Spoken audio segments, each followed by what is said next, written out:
बिस्मिल्लाहिर्रहमानिर्रहीम। अस्सलाम वालेकुम 10th क्लास स्टूडेंट्स।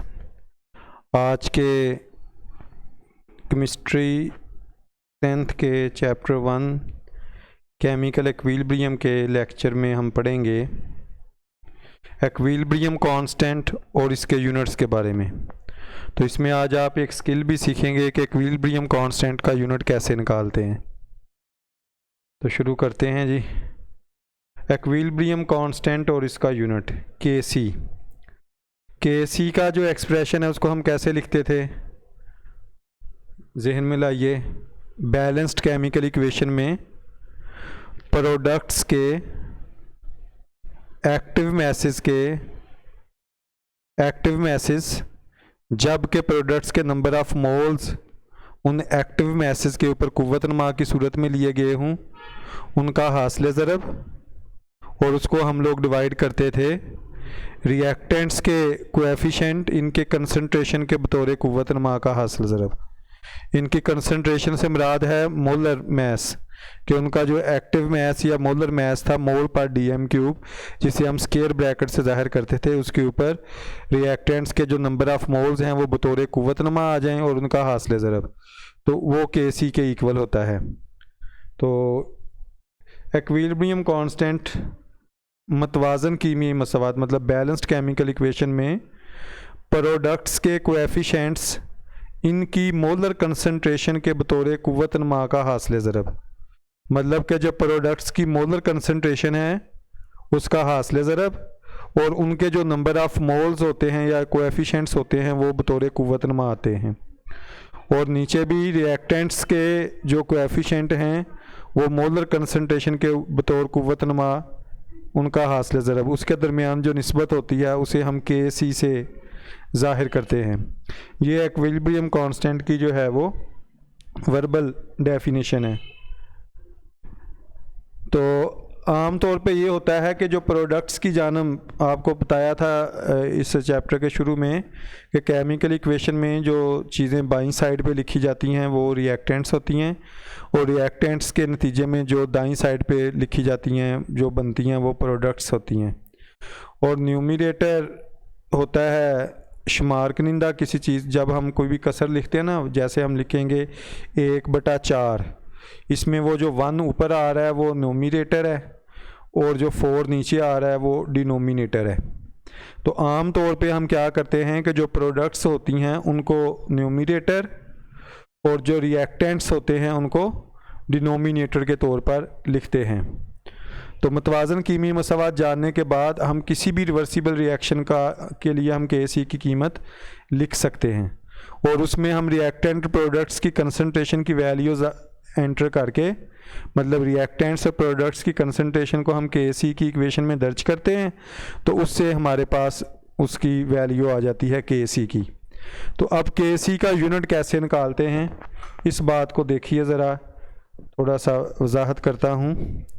अब ये देखिए हमारे पास एक मसावात है, ये ज़रा मैं थोड़ा सा इसको साथ हाईलाइट करता हूँ।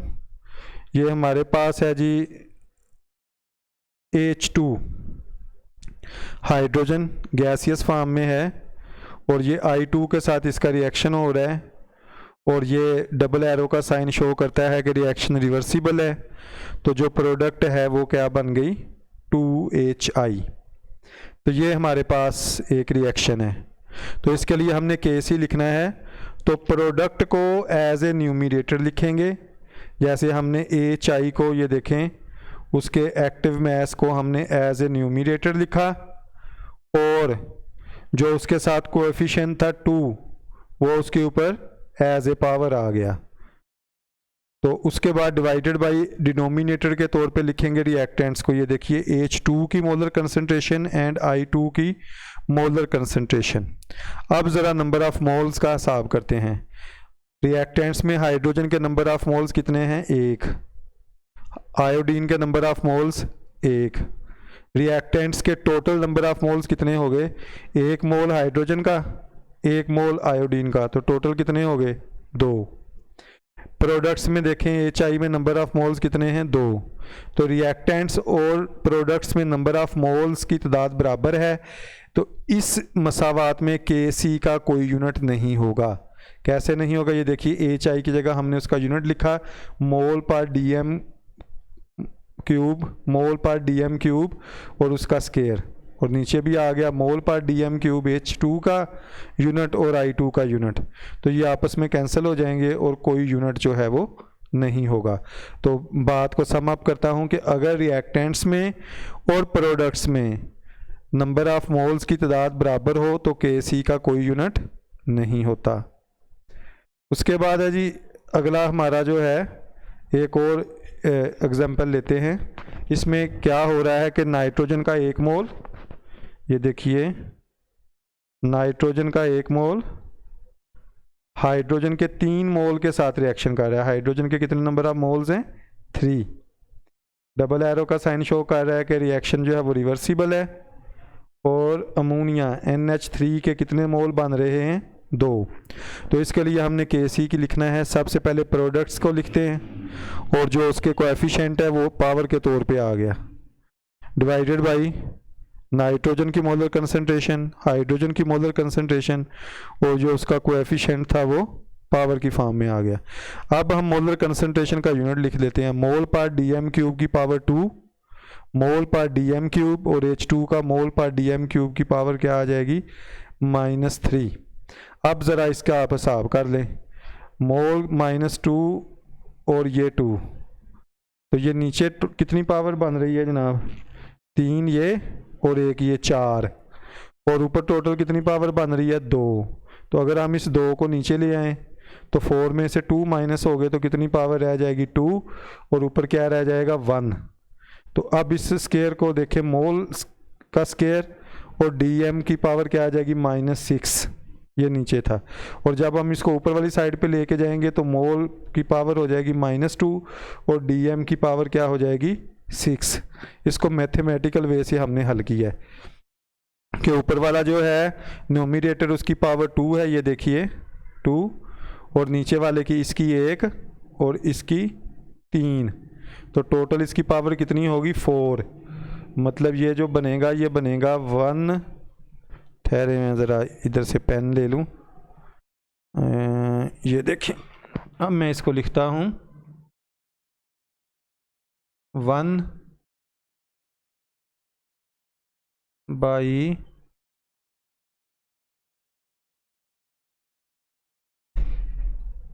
ये लिखा तो ज़रा मुश्किल जाएगा, तो इसलिए आप इसको इसी तरह से देख लीजिए, माउस के साथ ज़रा लिखना मुश्किल होता है।